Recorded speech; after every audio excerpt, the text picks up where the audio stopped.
So we're talking about frustration today, but I got a kid story. What kid story you got for today?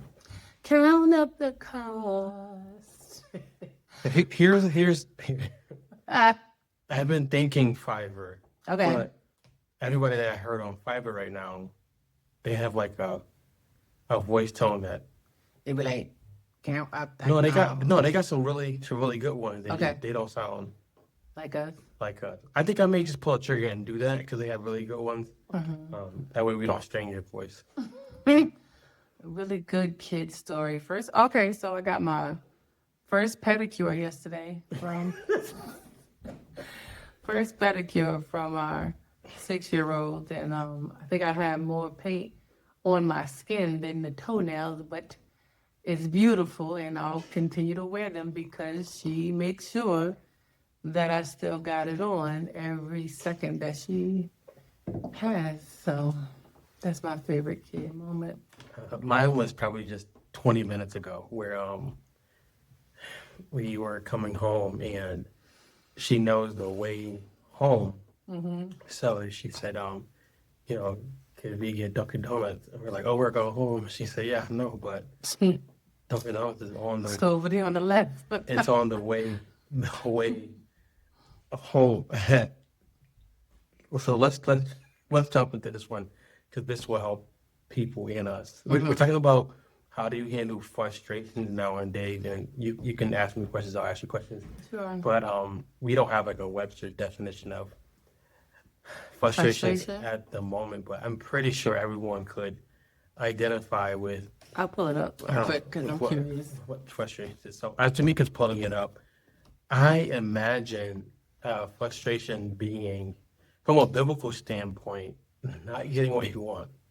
Okay. Not getting what you may feel you deserve, or in the computer's that we'll roll with it. Yeah, we'll roll with it. The person who I think about the most when I think about frustrations would probably be Joseph. I can only imagine. We didn't hear him like voicing it, but let's hold up for 1 second, guys. Though we have our little one trying to sneak. Yeah, into the what's pantry. up? What you need? No, you don't need a snack. You just had a donut. Yeah, you're all set, honey. Real life, very color. Mental parenting at its best. So, we'll deal with that after. He didn't verbalize it, but I can only imagine the amount of frustration. So, just from a biblical standpoint, that's who comes to mind 1st. David comes to mind second. What about you for frustration? For frustration? When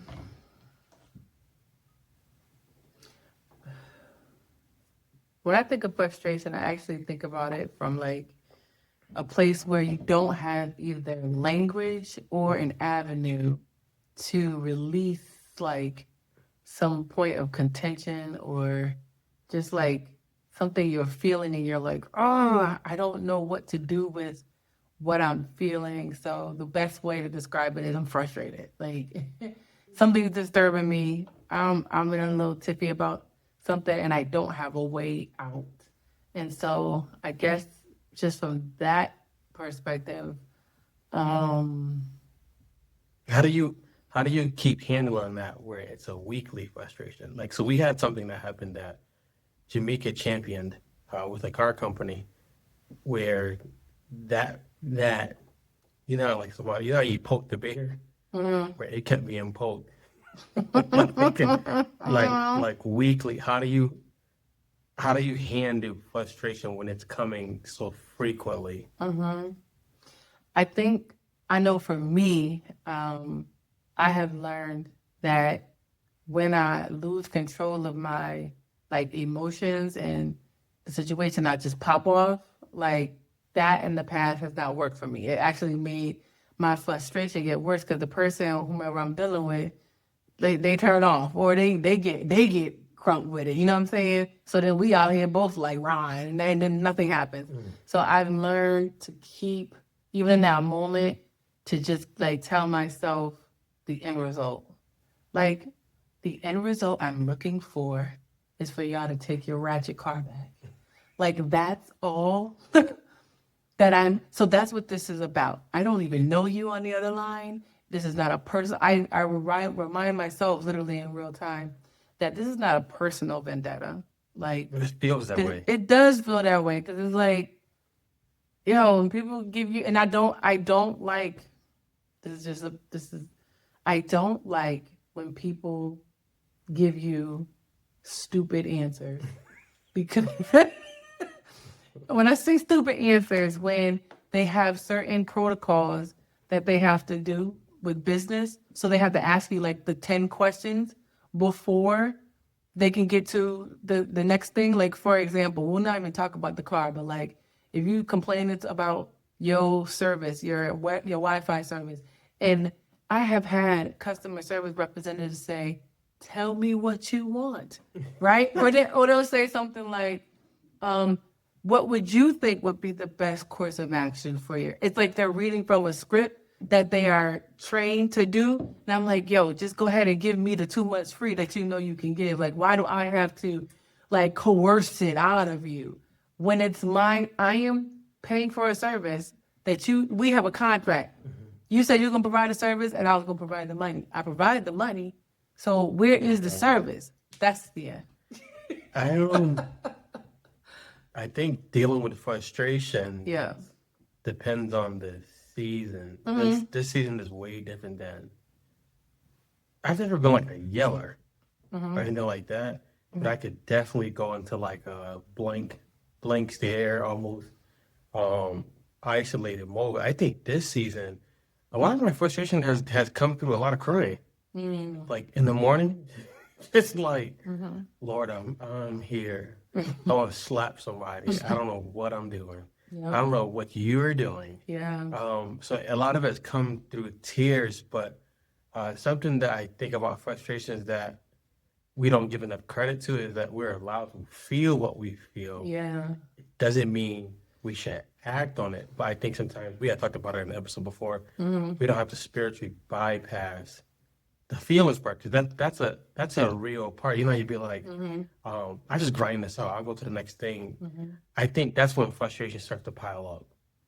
Yeah, I think also like even in marriage though, when you're frustrated about a matter, if it has nothing even to do with each other or even the family situation, it could be the family situation, but just knowing like I know when you've had enough. Like how do you you usually like just like throw the tablet in the garbage or something like that. And I'll be like, babe, go get the tablet out the garbage. I've done that once.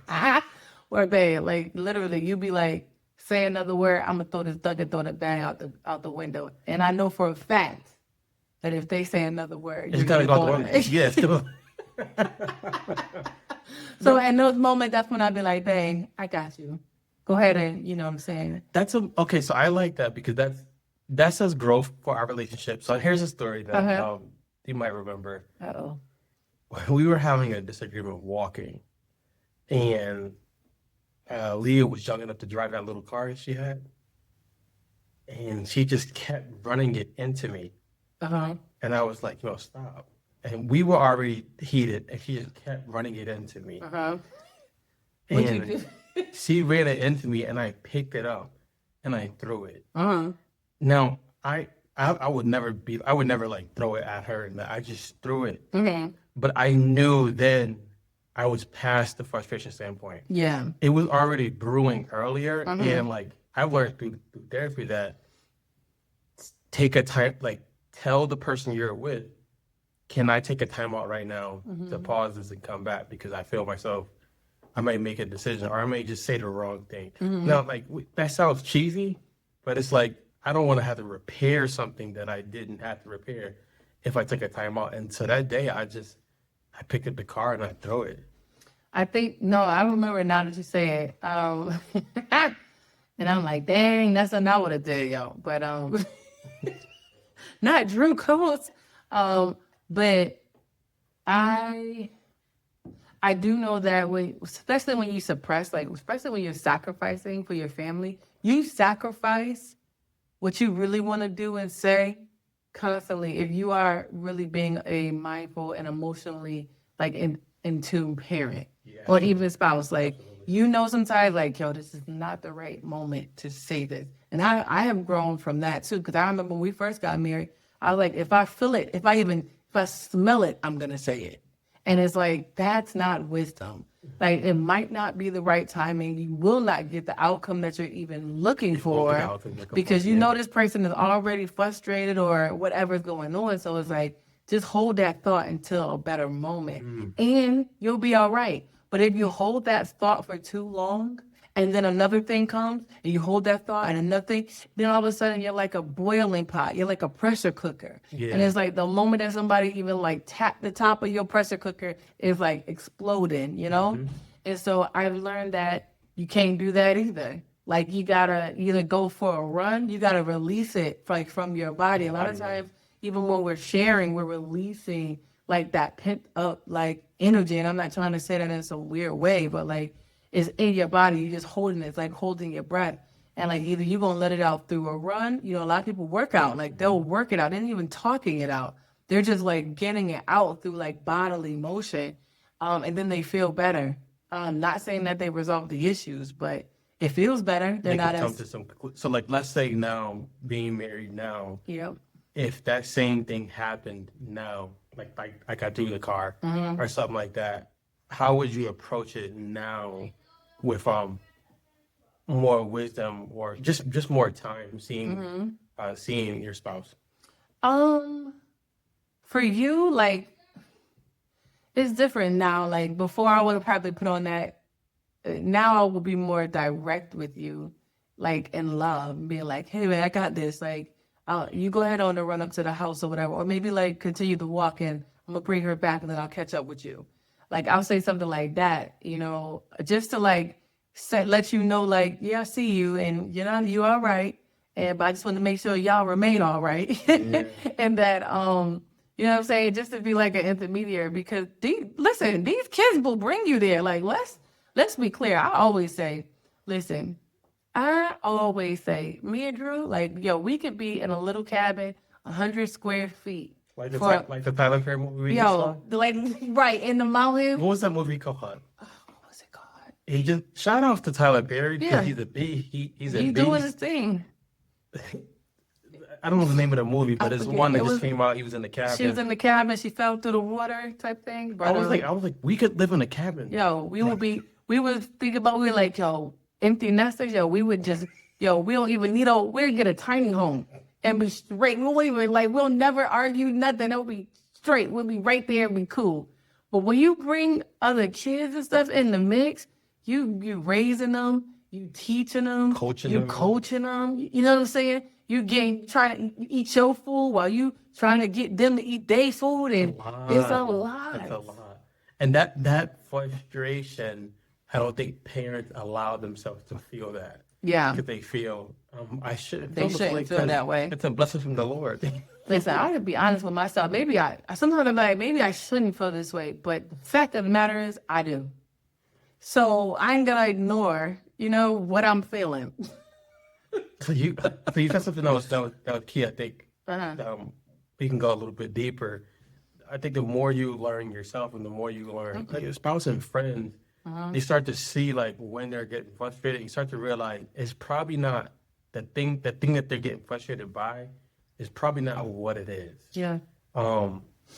Today, at a frustrating moment where the little one, Malcolm X,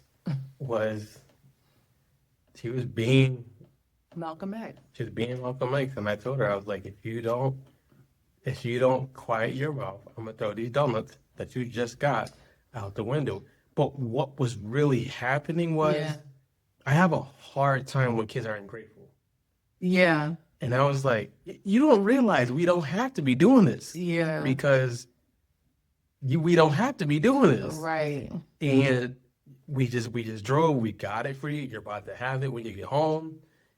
And you are still acting as if like we owe you, we owe you a war. Right. Like it's our fault that it's the evening time and they don't got sprinkled strawberries, frosted donuts, sprinkles. And like, but the thing about it is I get such a challenge because like, I am on that whole like gentle parenting flow. Like we do Only this. because No, babe, we do this, but it's like there becomes like you gotta weigh it. You know what I mean? You gotta weigh when we can do the whole practices and everything with the gentle parenting and repeating back and getting eye level. Like that's cool because it's really good. It works. It works for us when she's not on like she ain't walking in front of the nation. You feel me? Like remember, I'm just saying, remember the Malcolm X movie? There was a difference when he was talking to his wife, Coretta. I mean not Coretta, when he was talking to his wife.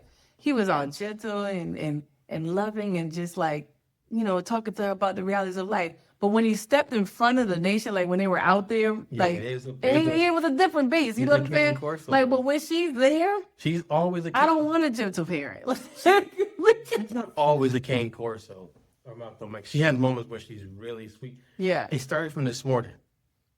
So this morning when we were getting ready to leave, you were like, take these color pencils, take these pencils and stuff so you could have it for the car. Yeah. And she got smart. I didn't even hear her. I won't go into detail. Okay. What exactly happened? I just heard you. I heard you correcting her. She said it was more backseat. Oh. And I heard it from downstairs. Oh, okay. And she said it twice. The first time I was like, let it slide. Let it slide. And she said it again. So I was like, all right, let's go. Let's go. I was like, because we got a long day ahead of us. Let's go upstairs and let's handle this. So I'm like, all right, she's gonna be cool. And it just kept piling. So one of the remedies we figured out when she's frustrated, she needs to play. She'll have connection all the time, but she needs to get outside. But you mean she needs to play before she get frustrated? She get frustrated from not playing. They both almost. But you learn something. You learn your spouse. You learn when they're frustrated. We didn't know this earlier in our relationship. You learn that, hey, this person's on my team. So how do I set them up not to have the rest of the day be frustrating? I think it was one day. I think last week, something you had did. I don't know if you knew I was frustrated. I was just fed up with something, and you took the girls. Like you took them for an hour, and like my head was quiet, the house was quiet. I think I was about to take a nap, but I just sat. I just like wrote, and I was like, you learn those things because you're gonna get frustrated. Like that has been the main how perfect the situation is. But I think learning that things in friendships and relationships, you learn how do I help this person if I can, so that the rest of the day isn't frustrating because there's gonna be a bad day now. We didn't do that in the beginning of our relationship. Yeah, I think it was like you're frustrated. That's your problem. Like you need to handle that. Like I'm good, and then now both y'all gonna be bad. Yeah, and then we have a unique dynamic. Maybe not so unique. Maybe some others. Okay. We had a 19-year-old and a 6-year-old, and then of course Drew and I. So whenever we go out, it's like a process because the 19-year-old is in her own little world, okay, and we love her, but she don't want nobody to interrupt that world many times. And then you got Malcolm X over here trying to figure out why 19-year-old don't want her in her world. You know what I'm saying? So then so the thing is, I told Drew, I was like, yo, the thing about it is, like, the 6-year-old be standing toe to toe. Yeah, she don't. Yo, she don't back down. So then it's like, so we be like, all right, y'all, like for real, chill out. You know what I mean? Like, can we go where we going? You know what I'm saying? Like today I was like, Drew, like we went out. We'll share more about where we were. We'll have more clips of our adventure. But when our adventure, like Drew was like, yo, just let's me and you go in here. Like, you know what I'm saying? And I was like, was that right though? I'm just saying, you said it, but it was like we felt the repercussion when we invited them. I was like, but come on, they with us. You know what I'm saying? Like, let's let them have the fullness of this experience too. We already know what time it is. Man, we walking with them, trying to show them, what we looking at and all this stuff. And they being them. You know what I'm saying? They being them. And Drew just like, I told you this. I told you, let them sit me on the bench, bro. Yo, boundaries. Boundaries. But you know what though? Yes, boundaries are good. But one thing I will say, this has changed about us from the beginning of our marriage, is that we're not trying to safeguard each other from the fullness of the experience. No. You know what I'm saying? No. So I'm like, yo, let's not believe like, oh, this is gonna be, No. you know, you wrote, like you said, people say romanticize it. We romanticize it because we abstain from the fullness of the experience. Now let's go ahead and have all four of us up in this space. We know, like, from year one, not even year one. First 3 months, we just thought like, yeah, this is gonna be just flowing and peaceful, and we got whooped like immediately. Whoop. But now it's like, y'all about to be out of order. Look at that. now it's more so like, yo, let's we can't control them, but we can control us to be like, yo, stop talking to them at this moment or whatever. So with frustrations, you learn how to help the people around you, and I think that's something that got us challenged us with these last couple months with understanding your family, like understanding their temperaments and things like that. Something that I got wrong a lot was Jamika would say, you know, when I'm frustrated, like I don't really need logic. Like, come give me a hug, like, you know. Now, for me and maybe for other men, I was like, why would a hug help you at the moment where, like, you're in straight beast mode right now? I'm thinking, like, why would a hug help? Until I realized, whatever that hug is going to do for her, it's going to help her not stay in that frustration, and then that comes into something that turns into something else. But it's going to help us. How do you know or you learn that what my spouse needs when they're frustrated is not necessarily what I need? It's not necessarily what I need. I think you just come to learn each other. Like, point in case, practical application. When we go to hotels and stuff, like, because I have a tendency, and it is actually a trauma response that I am literally facing and processing, is I will check out, right? Like, literally, I'll have like these moments where if I'm overwhelmed or overstimulated, I will just check out, right? And I'm present, but not present at the same time. I hope somebody understands exactly what I'm talking about. So when it's getting hot or the heat is up sometimes, all of us, especially when we're all together and we're doing things for like trips and stuff like that, like I'll be cool because I'm over here and literally almost disassociating sometimes. You know what I mean? That's what it is. And Drew, that's what it is. And Drew is like, his eyes all big and he like, yo, what is going on? You know what I'm saying? But I've learned, like, when we do travel, right? Check out we'll post hopefully the next video after this. You can watch when we went to Great Wolf Lodge. It's already out. It's already out? Oh, great. I'll link it to this. You'll link it to this. Video. But we learned a lesson. But no, that wasn't. This was actually. No, that was better this was the outcome of a previous lesson. Okay, we learned that people might be like, okay, you know how they say 4 to a room or whatever. This fits 4. This fits 6. That doesn't work for us. Okay, we have learned to stop trying to fit our square into like existing holes, round holes. It's like, no, we're square. Okay. And so we need the suite, and we're gonna pay the extra charge. We don't care for the peace. For the peace that surpasses all understanding. So tell them a little that bit. room. Tell them a little bit how we got to when we travel. There are certain things we have to do. There's a trip. Yeah, because we took a trip and went some straight up like a week too. Yo, it was a week, and we were like, we can be together in one room. It's 250 square feet. We're a family. You know what I'm saying? Yes, Drew had more gray hair when we left. I felt bad too, because like I was working at the same time. So I'm like in training during the day. So you was at the beach and all this stuff with the kids at the pool and all this stuff and in the room with them. And which would seem like it's a great relaxing thing. Yeah, it's not relaxing when you got dynamics with Malcolm X and a 19-year-old that want to do her own thing. So Yeah, we learned that from that experience.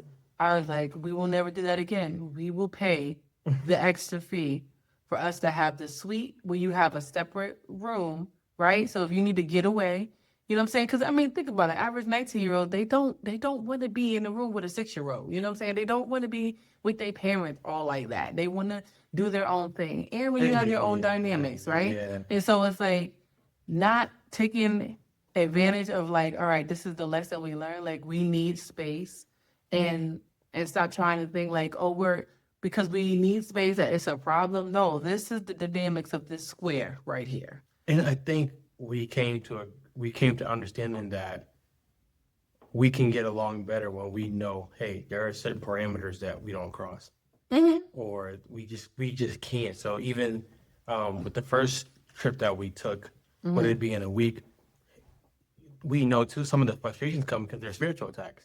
Yep. There's a lot that happened that especially on that week. Yep. But we're like, well, the natural ones that we can prevent, let's prevent them. So when we went to Great Wolf Lodge, we had that was a better setup. Yo, that the thing is on the website, yo, that's what I'm saying, yo. I don't play. I quit school because of recess, okay? I don't play. When we went to the website and they had the rooms, that I saw the rooms. I said, that ain't gonna work for us. A double bed or not, okay? When I saw the little separate room with the bunk beds in it, That's all we needed. I was like, boom, shaka, boom, boom. So something that that we want to highlight is you're not trying to say like I'm going to live this world in a bubble where I'm not going to get frustrated. Yeah. But you just start knowing like, hey, what are my triggers? What are my levers? And how do I actually keep myself away from having to go enter into those things? Like we said today a couple times. Aaliyah cannot go out for a long distance until she has had some play outside. And we minimized it like, oh, let's just be out. And we felt it.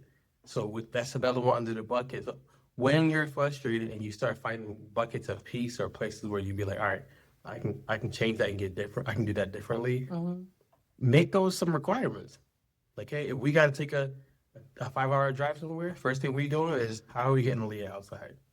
Let her burn some steam. Let her play. When she gets in the car, it's not her and the other one fighting in the back. What frustration? What has frustrated you this season with you and your walk with God? I gotta come. For you?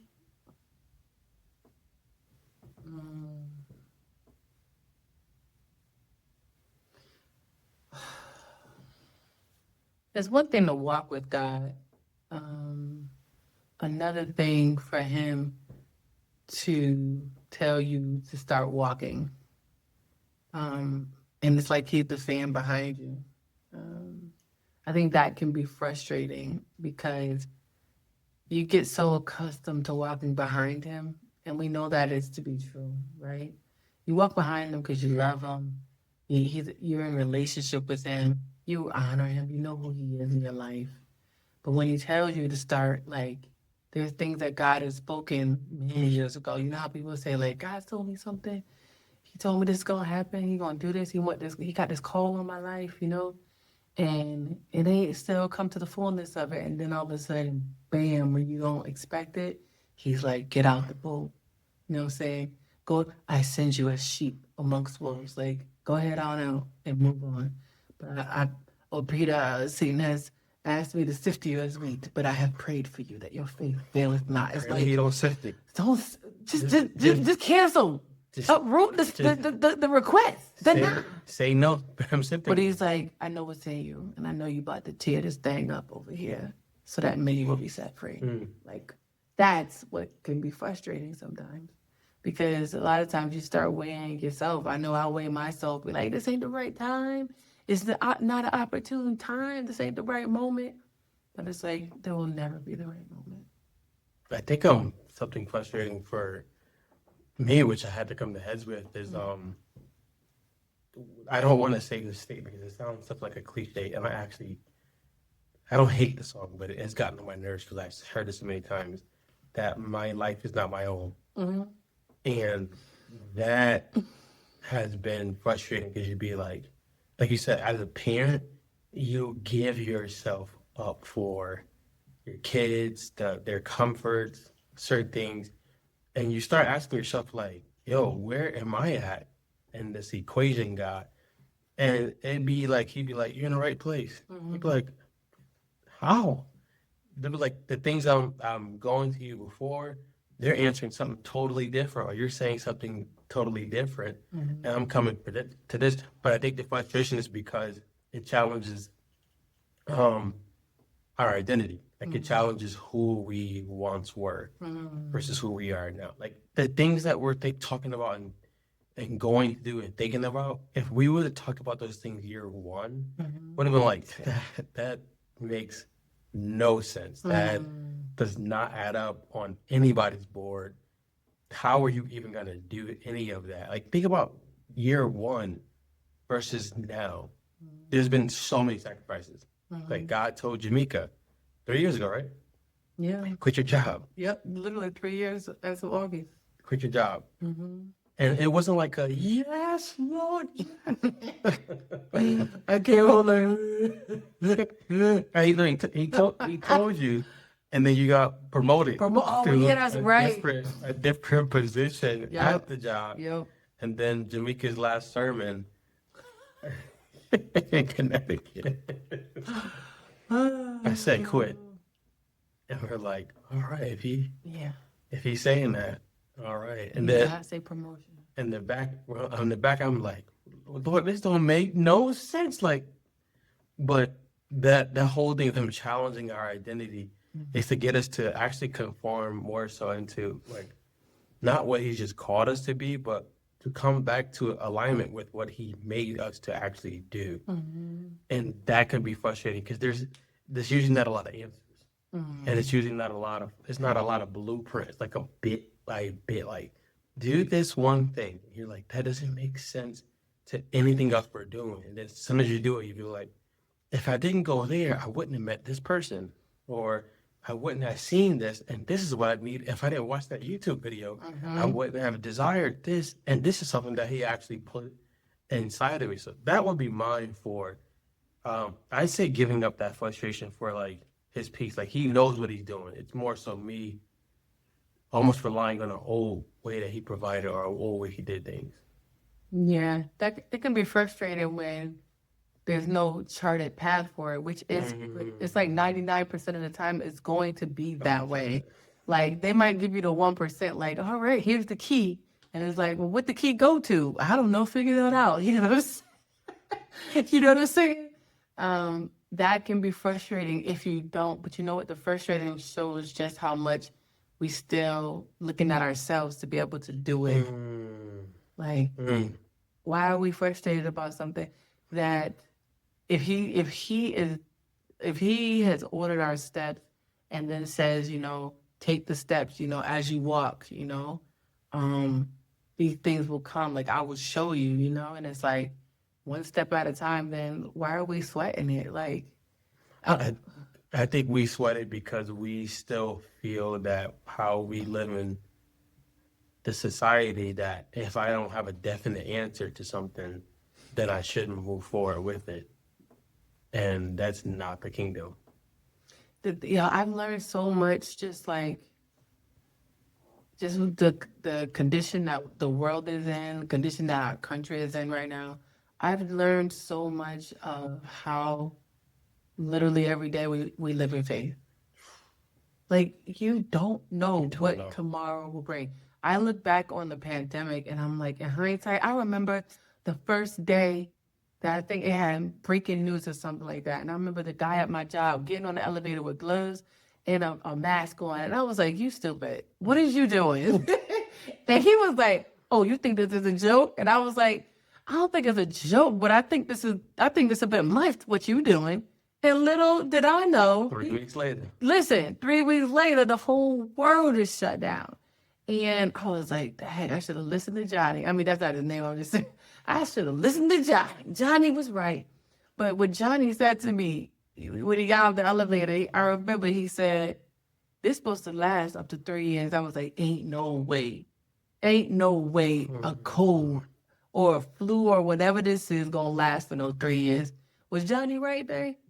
Johnny was right. He was right. So I've learned to stop. Even we don't know what will come and what is to be, but that's why we're supposed to live and have life more abundantly in God. Because live today. Stop just surviving to get through. Surviving is what breeds frustration to me. Oh, yeah, fair. Yeah, and fear. But to live is to literally be like, all is well. If I believe him, if he said it, then all is well, no matter what come with may. Yeah. So I want to leave you guys with the scripture that we prayed a lot. It has probably been something that helped me a ton. Philippians 4:6. To be anxious for nothing, but in everything by prayer and supplication with thanksgiving, to let your requests be made known unto God. So I encourage the listeners to, when he talks about being anxious, he talks about being full of care for something. And he tells us, don't be, then it's such a paradox, don't be full of care for anything. Like being anxious, being in a place of worrying is actually telling God, I know exactly what I'm doing. You don't know what you're doing, so I'm going to handle this. And we honestly see that anxiety is the result of you handling all the stuff for your own. But he tells us to make our requests known unto God. So I want to challenge listeners to, even if it's 5 minutes a day for the next 7 days, put aside 5 minutes and actually go and just talk to God about all the stuff that's in your mind. Like all the stuff that's in your heart. Like we're recording this. We're getting ready to go right into holiday season. This is a season where people get really, really frustrated, anxious, grief, all that stuff happens. And it's also the season where people stop talking to God because they become too busy. But just want to challenge you for the next maybe 7 days, 5 minutes. God, this is what I'm feeling. This is how I'm reacting, and this is what your word says, to be anxious for nothing. And by doing that, he tells you the next verse, like, and the peace of God, which passeth all understanding, shall guard your hearts and minds through Christ Jesus. The peace is not something that says you won't have anything happening. It says if something is happening, I'm going to give you peace that people won't understand, that people won't understand, and you won't even understand it. But challenge you guys for the next 7 days to do that.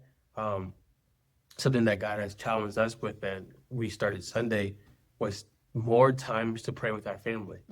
Even if it's a 2-minute prayer in the car, but we've actually prayed every day this week. Yep. And we prayed on Tuesday, and we discovered a whole lot about some thoughts of our kids and each other. It was beautiful. But the enemy also is going to fight you to do that. Yeah. He's not going to say, I'm going to give you the altar to go pray in the blanket.